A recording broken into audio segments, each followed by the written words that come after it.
Okay, well, we will go ahead and get started. As people come in, they can join us. Hi, I want to welcome you all here to our first event for this year's Unleash Your Love campaign. I'm so excited to see you all here. For those who don't know me, I am Mariah. I am the Fund Development Assistant here at Summit. Unleash Your Love is happening now through May 31st, and we have an in-person finale on May 25th.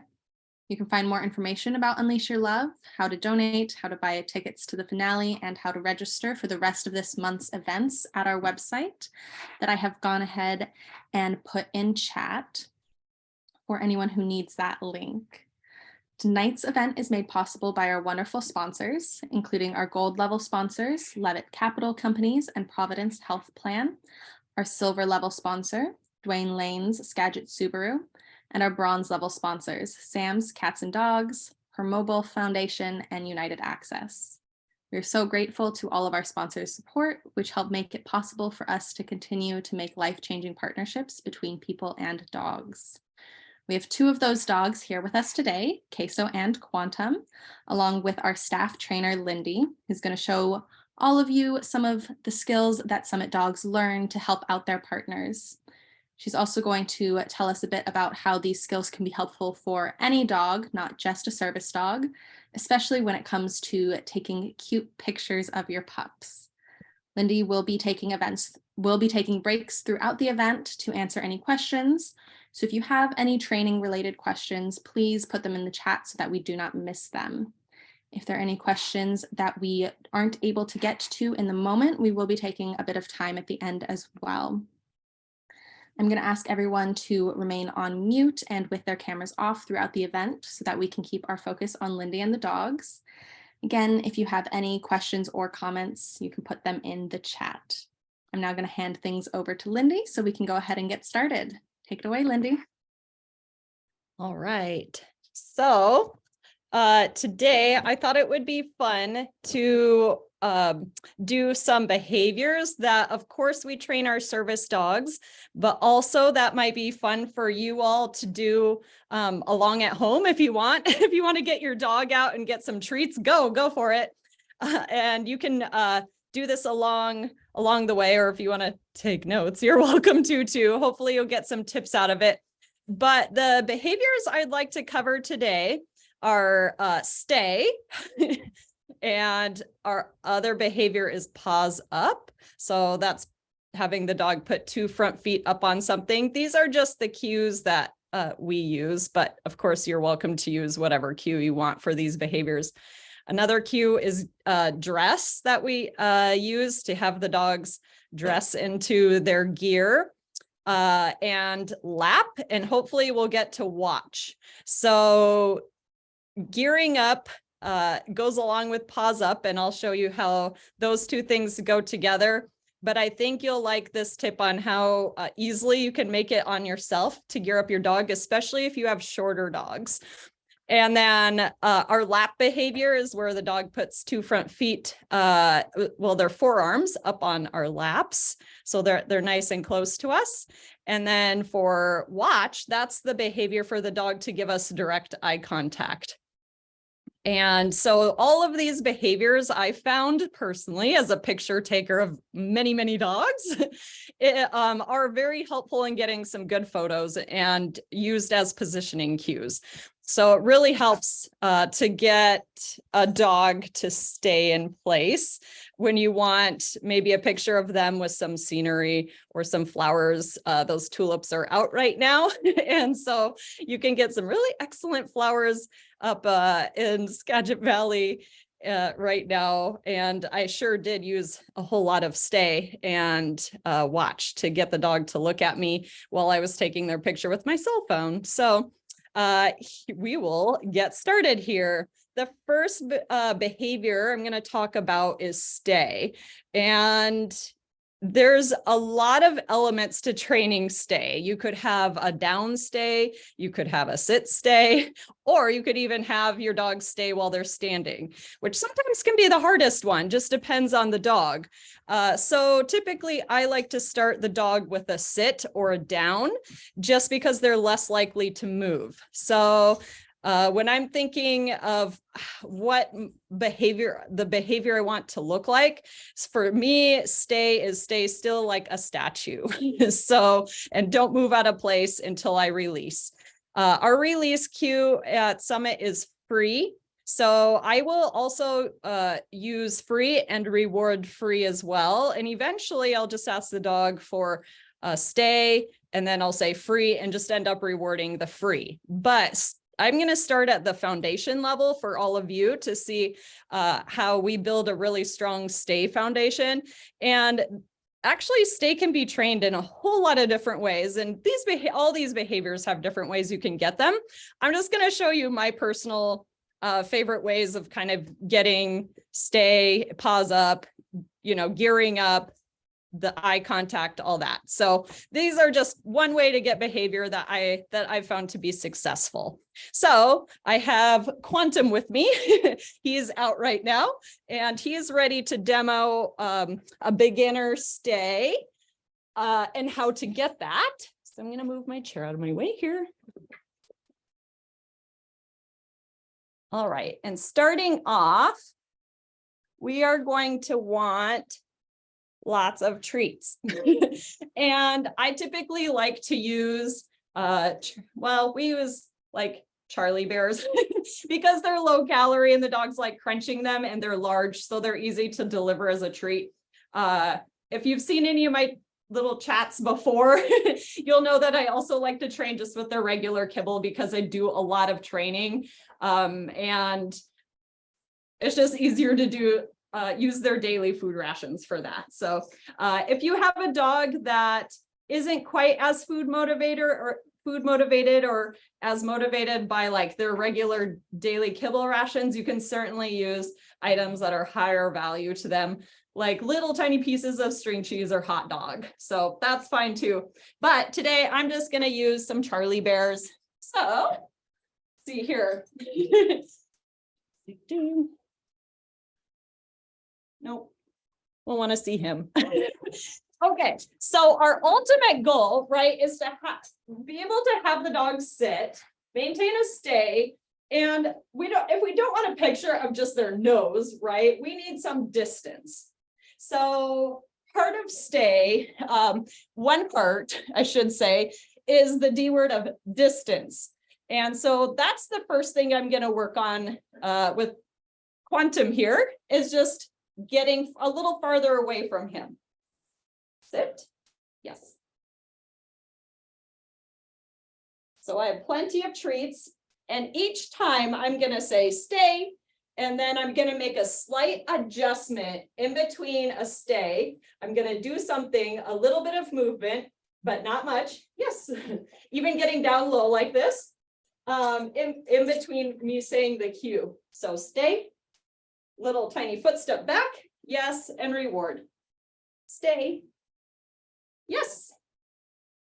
Stay, yes. Stay, yes. So little tiny steps. Stay, yes. And for stay, I like to, in the very beginning of the foundations, come back to the dog each time. And then I will say in our training, yes can end the behavior. So if I say yes and he moves out of the stay, that's perfectly fine and acceptable for my criteria of training stay. Here. Stay. Yes. So if you do a lot of this, just sit, stay, little tiny movements, and reward, and keep your rate of reinforcement really high, meaning we're treating really frequently, we're going to get a really solid sit stay. Because the dog's learning that, oh, she says stay, basically anything can happen, and and I'll come back, and they know that the handler is going to come back and reward them.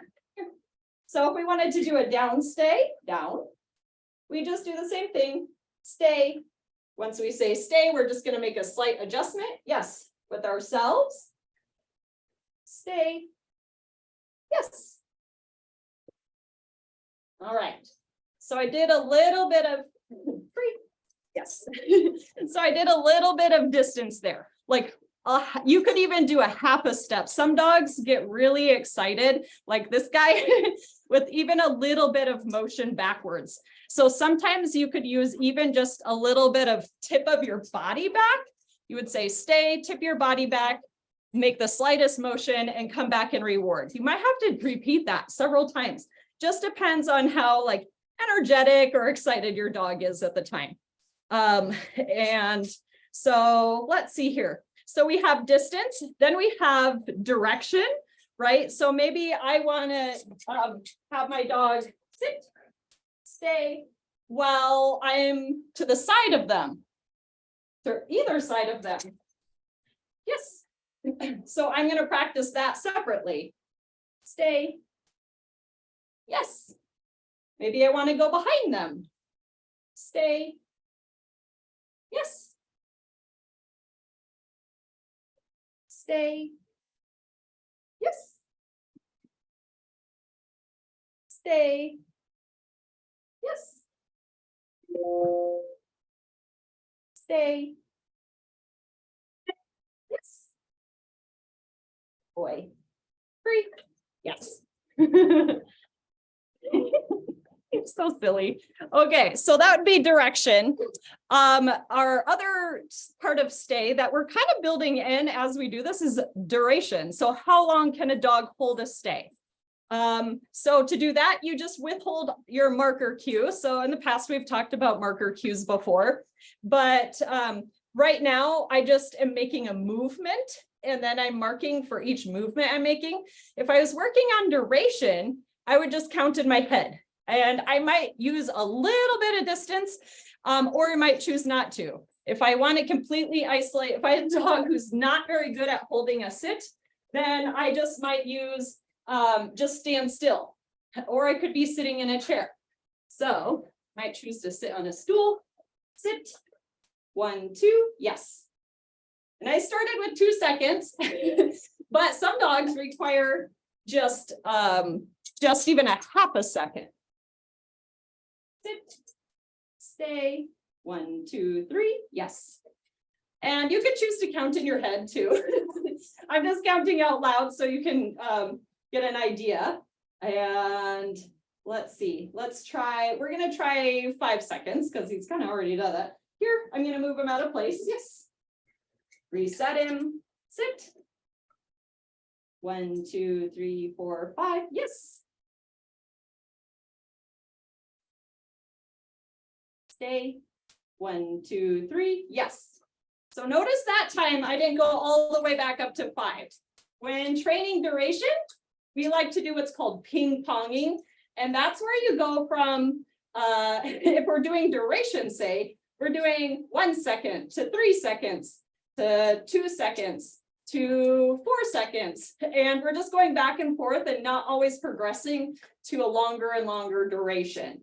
So I'm not going in order from 1 second to 2 seconds. You can, but start mixing it in with easier seconds. So it doesn't always get harder for the dog. So he's taking a little water break. You could also with stay choose to train the dog a disappear stay, right? So that's just what it sounds like. All my D's for stays, and disappear would be breaking eye contact from the dog.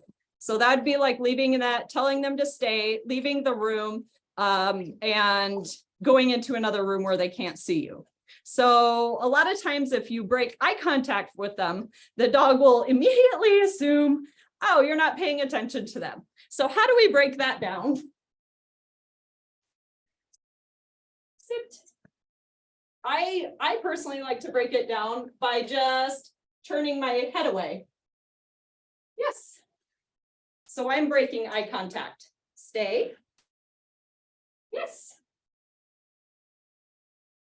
Stay. Yes. Stay. Yes. Good boy. Free. Good boy. And then I think we talked about direction already. So, and changing direction.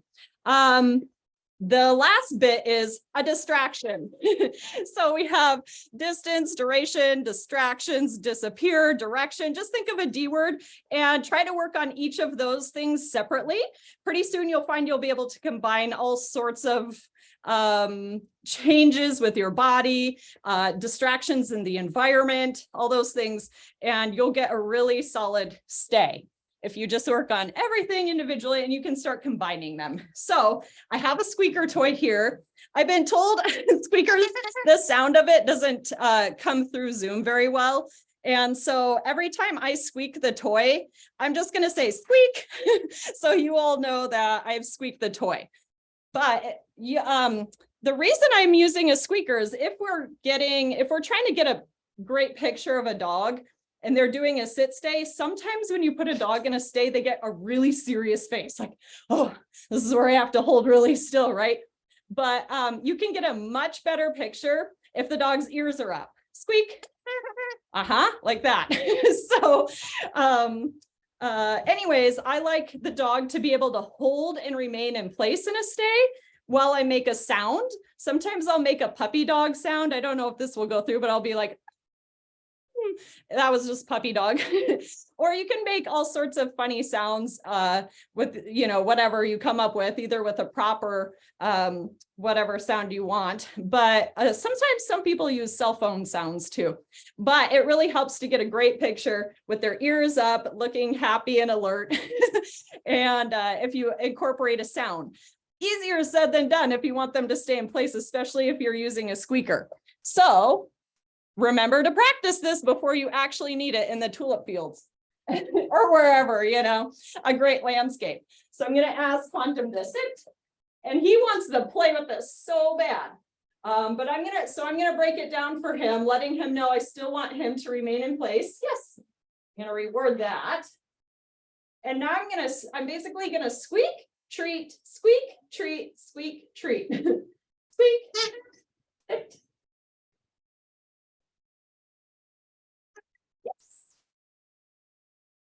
Squeak. So when I say squeak, he thinks it's something else. He's not used to squeak. So we'll just have to keep practicing it. Sit. I just might choose to squeak it and give him a treat just for remaining still at this point, because the squeak makes him so excited. And I bet all of your dogs would get pretty excited hearing this too. But if you want to use another sound, if squeaker is too difficult for your dog to hold still, then just use another sound. Use the puppy dog whiny sound, because I find that perks up dogs' ears really nicely too. But for the sit, say you did want to use this, squeak, yes. Squeak, sit. So if they get up and move, we just won't mark and reward it, right? So that's okay. That's information that tells the dog, nope, that's not quite what we wanted. We'll try again. Squeak, yes. Squeak, sit, squeak, yes. Sit, squeak, yes.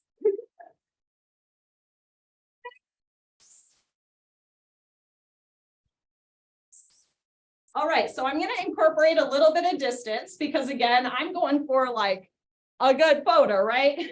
So I'm over here, sit, stay. So I'm back here practicing my photo. Yes.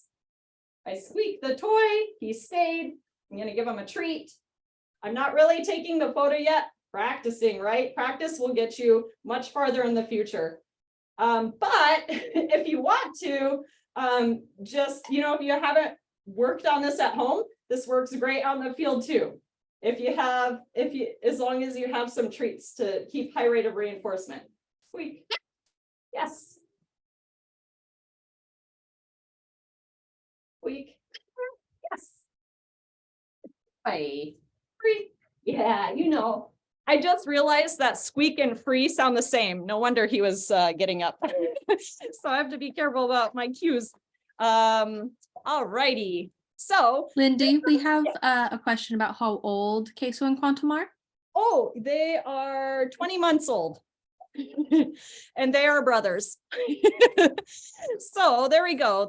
We'll give Quantum a break here. Quantum, let's go.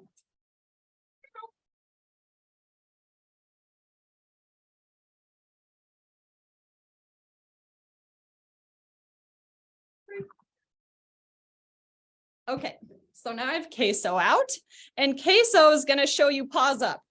So once a dog kind of has a concept of staying still, you could incorporate that with our cue that we call paws up. And that's, again, just having them put 2 front feet up on objects. Makes for great pictures, like on logs at the beach or on rocks or boulders. I use it quite a bit for those situations, for pictures. Now, in the service dog world, we use this for teaching the dog to pause up on walls to turn on and off lights, and to pause up on counters. Believe it or not, we do want our dogs putting their paws up on counters, just not stealing things off of it. But our dogs will do counter retrieves. So that means putting their paws up on a counter at a checkout. They might have like a credit card in their mouth and then deliver it to the cashier. Who would then, they could either drop the wallet or the credit card on the counter for their person, and then the cashier could take it, or they can take it directly from the cashier could take the card directly from the dog. So those are just a couple examples of where we would use paws up. Also for dressing them into their capes and such, which I like to show you guys this one too, because my personal dogs do this one as well, because it's so nifty. So to start paws up, I'm going to start with something kind of lower, like a stool. So I have a stool here. There we go. And then also for the stool, if the top surface is slippery, I like to find something like a drawer liner that you'd put in cupboards and put it on top or draped across, just in case. The dog sometimes will try to put their paws up on something, and if it moves and they're not used to it, you could startle them and they might not offer paws up ever again in the worst case scenario. So anyways, put something that will give them a little traction when they put their paws up on whatever surface you choose. I usually like to start with a little step stool because also this requires the dog to transfer their weight to their back end. And not all dogs, particularly watch the older dogs or really young pups, they might not have the strength yet in their back end to be able to hold more body weight in their rear end. But for the most part, it should be pretty safe. This height should be pretty safe for a lot of different ages. So to start this behavior, I'm preloading my treat hand and I'm just going to use a food lure. That means I take the food and I basically put it at their nose. Good boy. And I just lure them up on the object. Now he's done this a lot on different objects. Both boys have. So he got up pretty readily, but sometimes you have to break off. You have to break that behavior down even more. If they even tried to put one paw up, say they were a little timid about putting their paws up at first, just one paw, you would mark and reward that just to let them know they're on the right path of doing the ultimate behavior that you want. So again, I'm gonna have multiple treats in my hand. I'm luring the dog up. Yes. So even though he barely lifted his paw, I'm still even gonna reward that. Yes. There's the one paw. Give him a treat. Yes. 2 paws. Good boy. And now with the remaining treats in my hand, I'm going to deliver those just like this. So in our puppy raiser classes, we have our puppy raisers do a thing called paw pad. And that's where the puppies put 2 front feet up on a paw pad next to them. And they learn just to hang out and wait for the treat to come to their mouth. All right. So now the additional benefit of teaching paws up is teaching your dog off. So to teach that, you just lure them off. You say the cue off, and then you bring them down. Yes. And I usually mark when their feet hit the floor or they move their body, they start moving their body off. So I'm going to move them up again. Yes. Good boy. Give him a couple of treats for hanging up out here. Off. Yes. Good boy. All right. So once my dog is pretty easily putting 2 front feet up on something, I'm going to start, and I get the behavior really readily with the lure. I'm going to start putting this on cue, and our cue is pause up. So I'm going to say the cue, the verbal cue, pause up. Then I'm going to bring out my treat lure if I need to. A lot of times dogs will anticipate because we've repeated this behavior like, I don't know, 3 or 4 or 5 times, right? And they're going to guess, oh, I bet she means put 2 front feet up on here. So that's what I'm going to bet on. Okay, so pause up. Yes. Good. Off. Yes. Okay, I'm going to try without a treat lure altogether. Pause up. Yes. Go into my treat. Yeah, good boy. And now I'm going to see if he'll do off on verbal cue without a lure now too. Off. Yes. Good boy. Alrighty, so now I'm going to transition you all to show you how else. Wheelchair. Go. So you might choose to try pause up on different surfaces. So if you have a dog that's not worried about different surfaces, this is kind of just a human exercise tool, I guess. I don't know. But it's a little unsteady. It's okay. We'll just see how Queso feels about it. Queso. I'm going to go back before I ask him for pause up on it. I'm going to just check his feelings about it because I don't want to ruin the cue pause up if I ask him to do something that's really icky, right? So I'm going to judge, kind of see what his comfort level is. I'm going to lure him up if he wants to. Yes. So again, I'm marking and rewarding any attempts to put his front feet up on there. Good boy. And just like I did with the stool, I'm just going to mark and reward. Good boy. Multiple times for staying up. Off. Yes. You're very good at off. Very good. Okay, so he seemed pretty comfortable to putting 2 front feet up on that surface, which is good. So another way we use this with service dogs too is them putting 2 front feet up on trash cans to deliver trash and put it in either the recycling or the trash. So some of those trash cans out in public do have a little bit of rock to them. And it can definitely, if you don't check ahead of time, startle a dog. So anyways, it's good to practice some uneven surfaces that move a little bit without scaring them, of course. So anyways, we're going to try this maybe a couple more times. Pause up. Yes. You're so smart. Good boy. Off. Yes. Good boy. Very comfortable. Okay. I'm glad you like it. Okay, so I'm going to remove this one so we can go on to something else. Higher up. So now we're going to go higher up. Glad that didn't worry you. All right. Oh, I also have a little like rubber feeding bucket too. That works really nicely upside down for doing paws up too. If you have a smaller dog, bigger dogs, they like to use that a lot. Okay. So for the folding table here, I think he knows what's coming, but again, I'm going to just check his level of comfort. And I know this table, it can be a little rocky and shaky. So I'm going to stand behind it and have him comes towards me so that I can make sure to stabilize this. Again, just to build his confidence and comfort with paws up. Yeah, you heard me say it, huh? Good job. Off. Yes. Pretty good. Paws up. Yes. Good. Very good. Off. Nice. All right. So if we wanted to use this in photos, we need to build a little duration, right?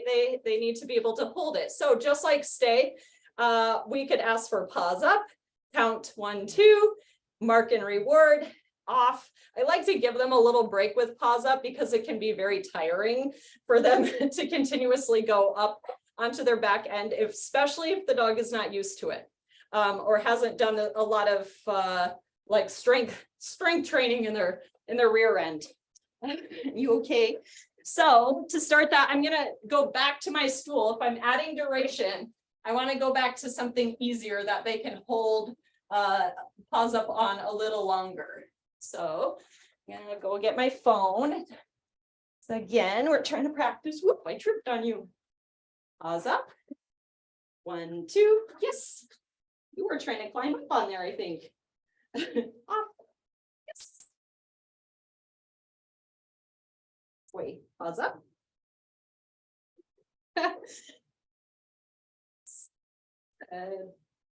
Off. Yes. Let's move you over here. Pause up. Yes. So notice I'm starting to lean away or back away as well. Off. Yes. Because maybe I want something in the background that's really beautiful, like my awesome tall plants. Pause. Here we go. Pause up. Here we go. Yes. Good job, buddy. Stay. Yes. Good job. Off. Yes. Good boy. All right. So I promised to show you all how to gear up your dog and make it easier. So here it comes. Lindy, before we move on Yeah. to the Oh, next one, we have a question. Can pause up be used to teach loose leash behavior?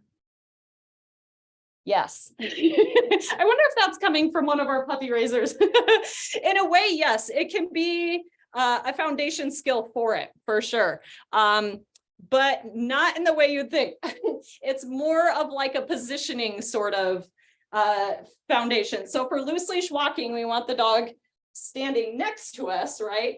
So the way I'd use it for paw pad foundation for loose leash walking would be facing the same direction as the dog.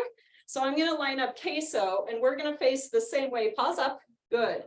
And I would just reward him right here because eventually, and I would use something a little shorter.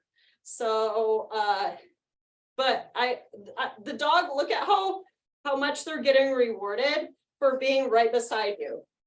So I'd say for loose leash walking, it's a great foundation to show the dog where they can get most heavily rewarded, which is right by your pants seam. And that's where we want them when they're loose leash walking.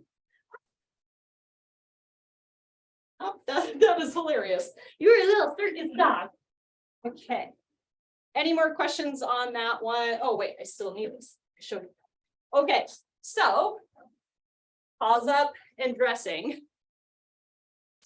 So for the dressing part, I think quite a few dogs actually don't love things going over their heads.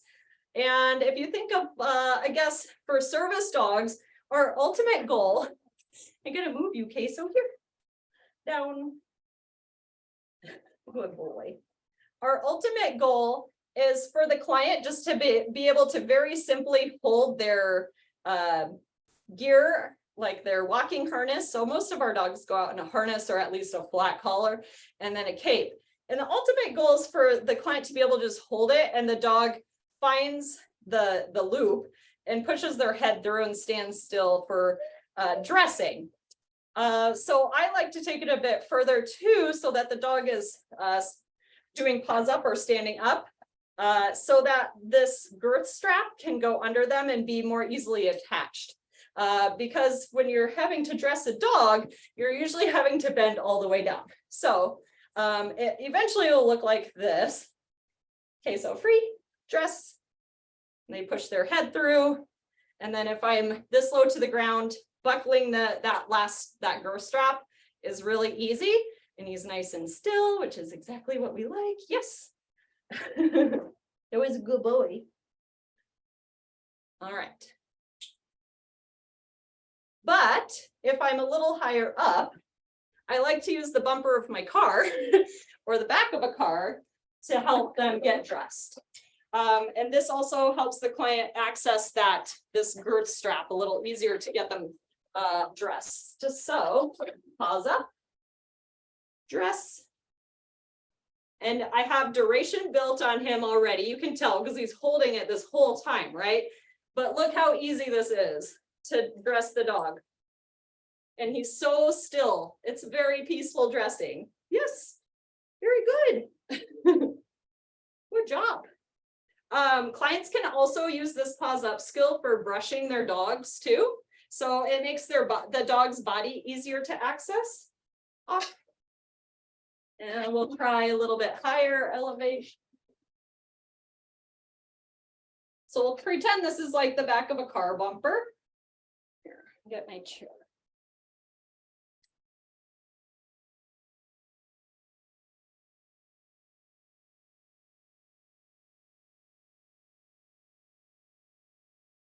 Okay, there we go.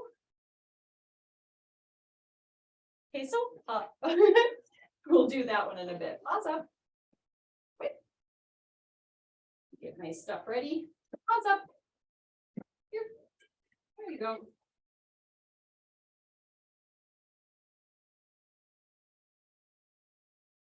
There we go. Good boy.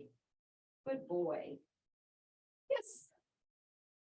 Good job.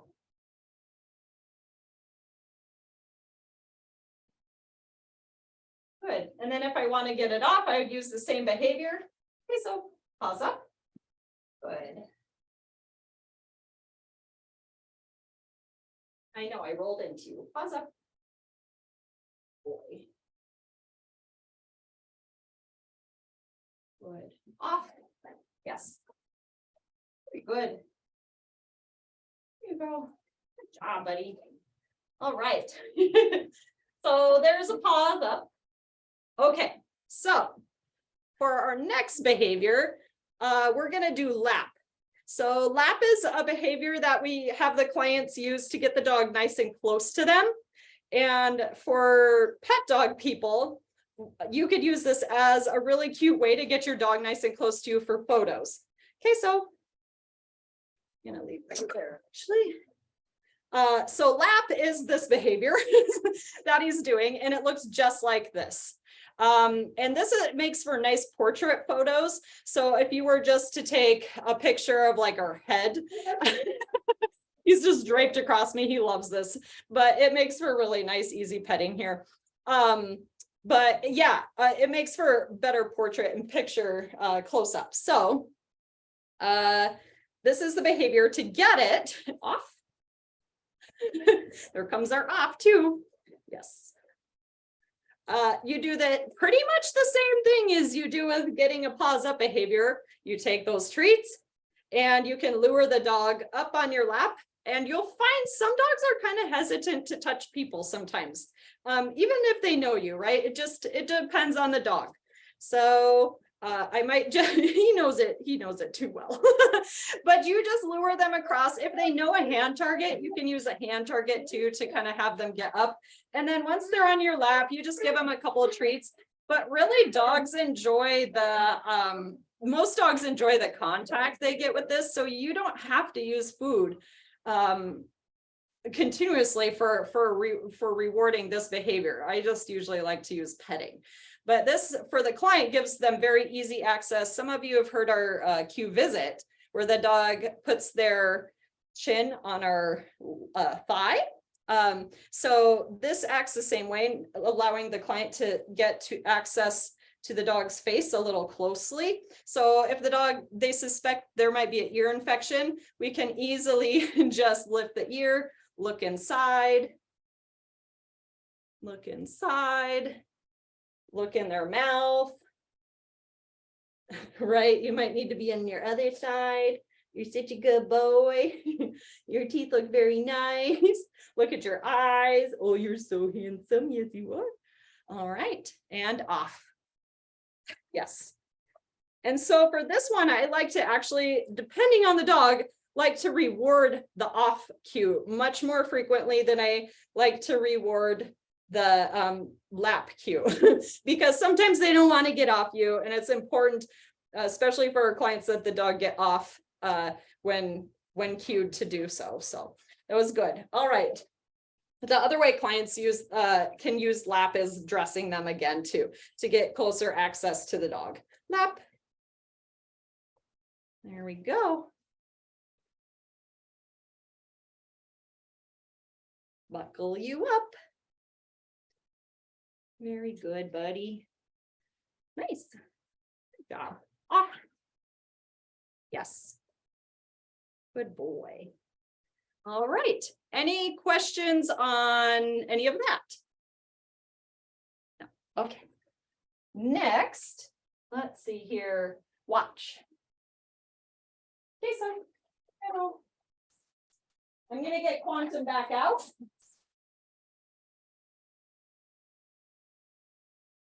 Eight.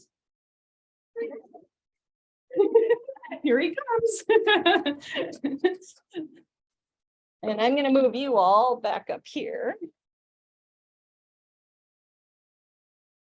There we go. So watch is the behavior to get eye contact. And again, this behavior can be trained in a whole lot of different ways, but we like to train it in a way called loopy training. And that just means there's very little space in between having the dog do other behaviors from when they receive the treat and then offer the behavior that we actually want. And then pretty quickly we can insert the cue to give us eye contact with, which is watch. So I'll show you what that means here. I'm going to use this little topper, canned food topper, as a little tiny food dish, just so I know where to put the treat every time and the dog knows where to expect the treat to go every time. And of course, for pictures, like eye contact is important, right? We want the dog generally to be looking at the phone. So it's really nice when we're able just to say, watch, and the dog, yeah, good. And the dog looks at us.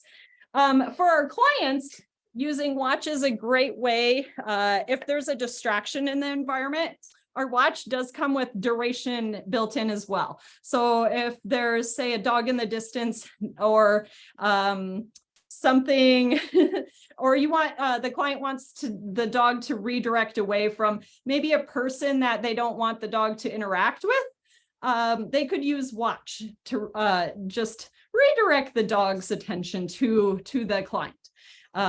So here we go.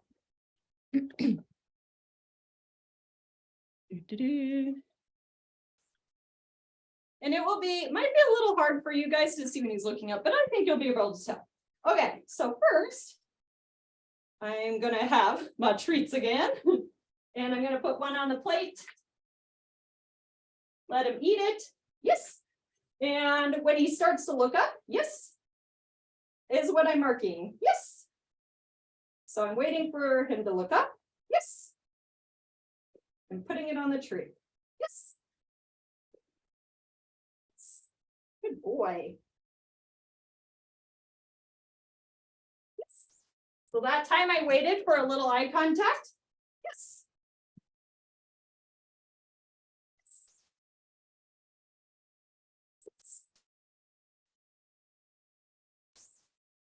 Good boy. All right. So we're getting a nice fluid motion of the dog eating the treat and looking directly up at my eyes, which is exactly the behavior I want. The dog finding my face and marking and rewarding for that. Now that I'm getting it, I'm just going to incorporate the cue watch. So as he's eating the treat, before he looks all the way up at me, I'm just going to say watch. So we'll see how that goes. I like to start with a treat on the plate. Watch. Yes. Watch. Yes. Watch. Yes. Watch. Yes. Good boy. Watch. Yes. Good. Watch. Yes. Watch. Yes. Good boy. Good job. Okay, so you don't stay there forever. So next thing I might do is start changing the direction of my body, because the purpose is for him to start looking for my face, no matter kind of where it's at. And my phone, if I'm trying to get a picture of it, would be in front of my face likely, right? While I'm trying to look at the screen. So that works out really nicely. So I'm just going to start. We'll see if he can handle it. He's pretty new to training this, as far as I know. So I'm just going to start changing my body position ever so slightly to get him to find my face and mark when he finds my face. Watch. Maybe he's done with it. Yes. Watch. Yes. Watch. Yes. Watch. Yes. Watch. Yes. Watch. Yes. Watch.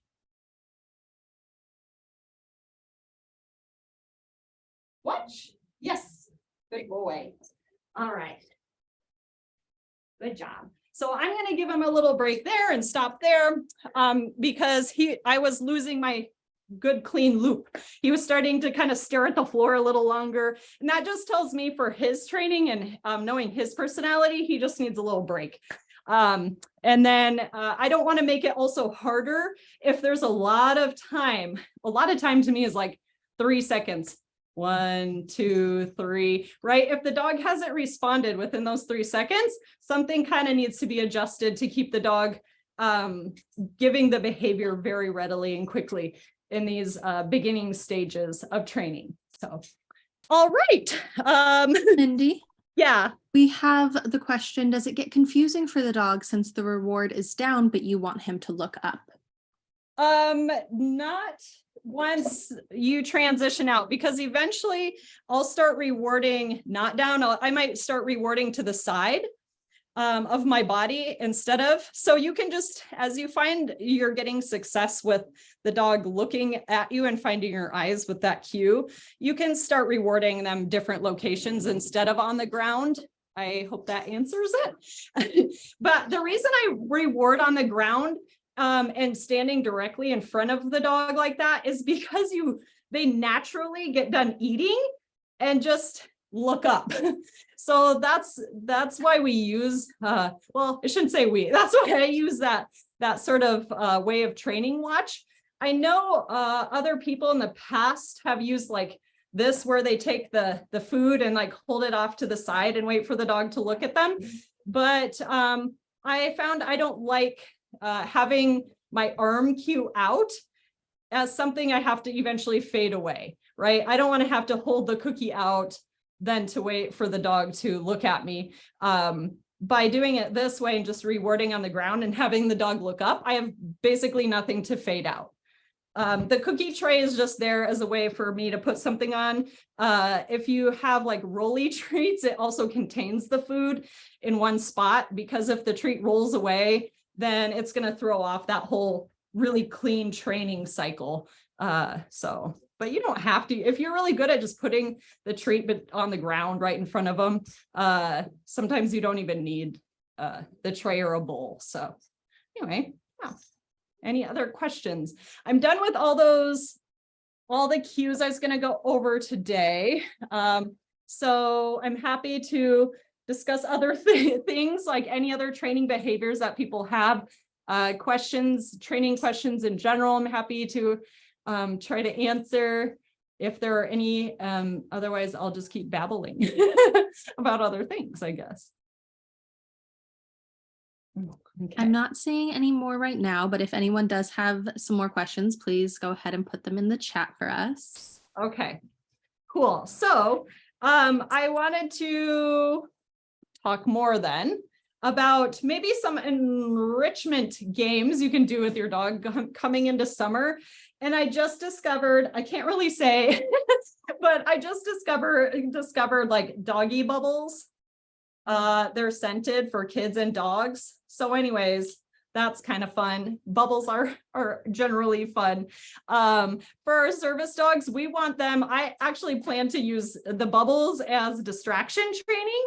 to see if they're scented. These ones are like bacon scented or gingerbread, I guess. But we don't want our dogs getting overly excited, right, about much of anything. So something like bubbles, I might use as a distraction, de-distraction, to work on their stay or their paws up or anything really, because they could come across bubbles. Let's try it. I'm eager. I think it might be, we'll see. I'm gonna try a down stay. Down. Good boy, stay. Yes. And notice I blew the bubbles away from him to start, right? Because I want to set the dog up for success. I don't want to blow it right at the dog straight away. Stay. And then eventually I'll bring them closer and closer as he's successful.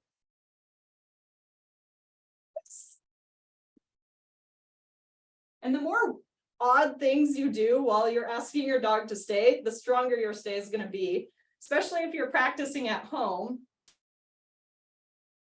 Okay, apparently I'm not very good at blowing bubbles. Yes. He's so cute. Free. Yeah, I was gonna free you. Very good. So there's bubbles. And then another fun game. Lindy, we do have a question about the best tips for dealing with separation anxiety. Oh, man. That requires what we call behavior modification. And so obedience will not solve, like obedience, like stay or wait, doesn't necessarily solve separation anxiety.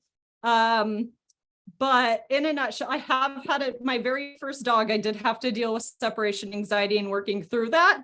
And it's quite the process, but it can definitely be overcome.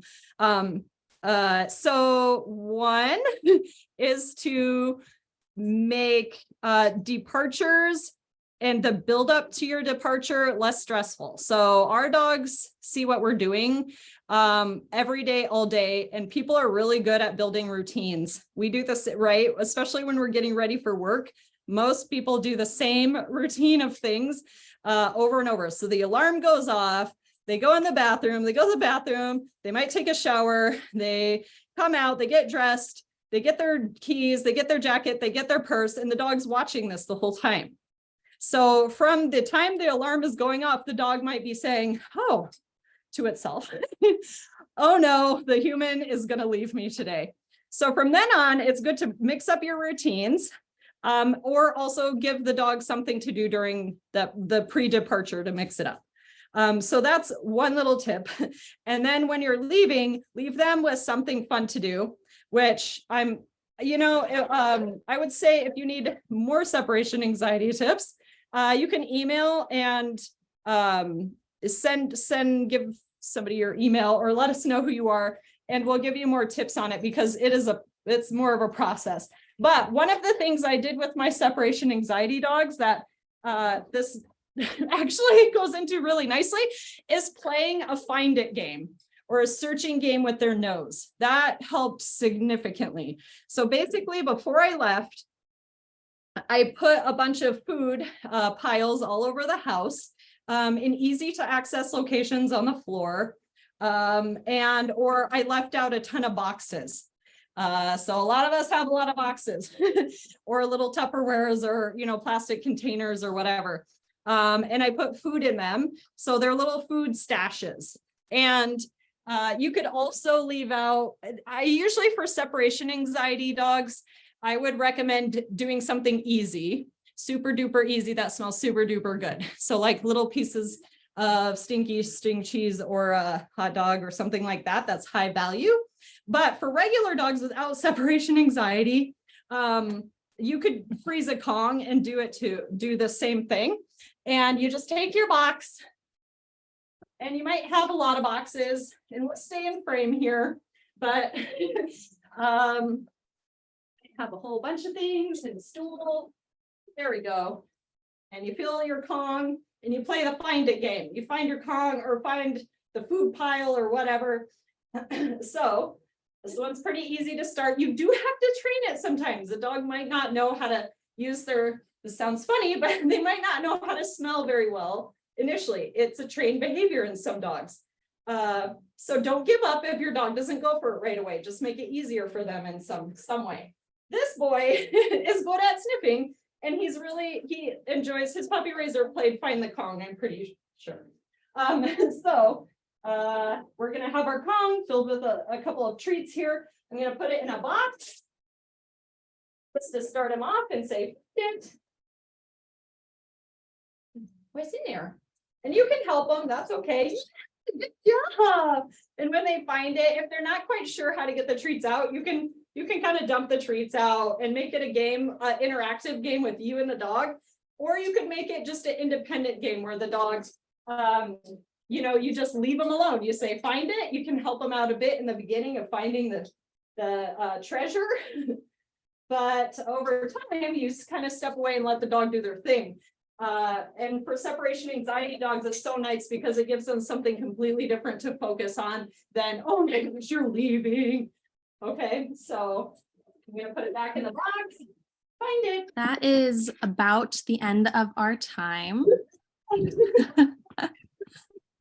Thanks. All right, well, that's I have. I can. Great. Thank you, Lindy. And thank you to Queso and Quantum for showing off a bit tonight. Yay. If anyone has any more questions that we weren't able to get to, please reach out to us on our website and we will go ahead and get you the information that you need. Very good. Hope you all have a good night. Yeah, you can also find information about all of our upcoming events on our website as well, including on Saturday when we will be at 3 different Sam's Cats and Dogs stores in Redmond, Everett, and Monroe. You can stop by and meet some of our board members, our clients, our foster homes, and you can enter to win a surprise goodie bag even. And next Thursday, the 11th, you can attend an in-person training class with Lindy and one of our other staff trainers, Shelby, and some of our foster puppy raisers as well. At this event, you can also just get to pet one of our dogs in training, which unfortunately isn't possible over Zoom quite yet. Queso and Quantum are very cute. I bet we all wish we could pet them right now. There is limited seating for this event, so make sure you register ahead of time.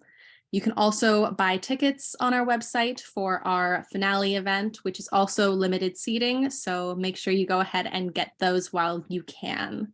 I want to thank you all again for being here with us and helping us continue to forge life-changing partnerships between people and dogs and for unleashing your love. I hope you all have a great night.